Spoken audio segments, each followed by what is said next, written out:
What's going on, guys? Welcome back to the Quick 60 Sports. Today, before I give you the predictions and analysis for the Monday Night Football game between the Dolphins and the Saints, I just wanted to give you an update on my pick and my analysis with the Denver Broncos. I went with the pick 'em and I chose the Broncos.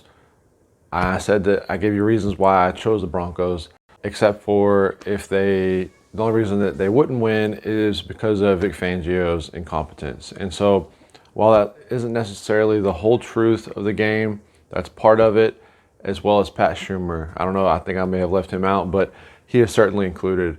And I think that's the reason why they lost the game. This is more a video encompassing the Broncos season. And so, a lot of fans are frustrated and upset, visibly and arguably so. But if you go back to my prior videos where I made predictions for every NFL team, I stamped the Broncos at 9-8 for this season. So they're not that far off of my prediction to begin the season. And so, yes, they should be a lot better. They should win more games. It's unfathomable to me that they have such a great running game when Teddy Bridgewater's in the game and he doesn't even stretch the ball down the field. But then Drew Lock gets in the game and they can't even run the ball for 2 yards. I don't know. It's very questionable to me. It's the same running back, it's almost the same offensive line. I know Christian Berry wasn't playing yesterday, but he's not a super stud anyway.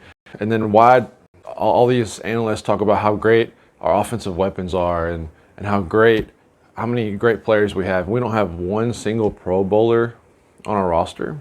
That doesn't scream to me that it's a player issue. I think George Paton is doing a great job right now, but something else has to give because, we have so many great individuals on the team, but they have to collectively come together and play as a team. And I think that's more of a coaching thing than it is a player thing. So, George Paton, he needs to get rid of the coaches, and they need to start from the top down, and they need to set the old standard back in Denver, and they have to go get a quarterback. Whether it's through free agency or through the draft, they have to get a quarterback. Whether it's Russell, Watson, Rodgers, Kenny Pickett, just someone that they have picks. They need to get rid of whatever they need to get rid of to get a quarterback because that's the only piece that they're missing. Jerry Jeudy, he has been disappointing, but he was injured and he hasn't really had a quarterback. So that's part of the issue as well.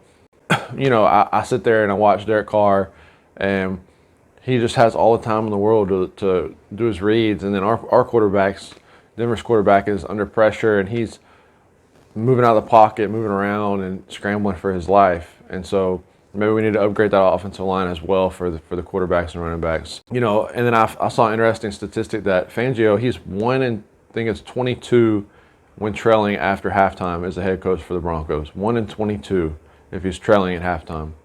That if you're losing at halftime, the Broncos lost, and it's sad. I mean, technically they should have been losing after halftime against the Raiders, and they weren't, but they still lost. And so that just screams to me coaching. You have to make adjustments on the fly when you're a coach. You can't just go in with a game plan, and if the game plan doesn't work out, just try to stick to the game plan. You got to be able to adapt and adjust, and Fangio and company and Schumer, they definitely cannot do that. And so part of me thinks too, like I said in my prior videos, that they just don't like Drew Lock. I think he would be a good backup quarterback in the NFL. I would enjoy having him as a backup quarterback to one of the other quarterbacks that I described that the Broncos need. But more than that, more than the quarterback, they needed a new sense of energy. And so, like on my last video prediction with the Raiders, I thought that Drew Lock may give them that sense of energy, but it seems like the Broncos really don't want to play for Fangio. I thought coming in he was supposed to be a player's coach, but I think he's anything but. And I think that the players need someone that they can rally around, that they can play for, that they can play for each other for. And I don't think it's Fangio. So let me know what you think. I appreciate the time. If you could, comment down below. Let me know what quarterback you would like. Let me know what your thoughts are in Denver. And please subscribe if you like my videos. Peace.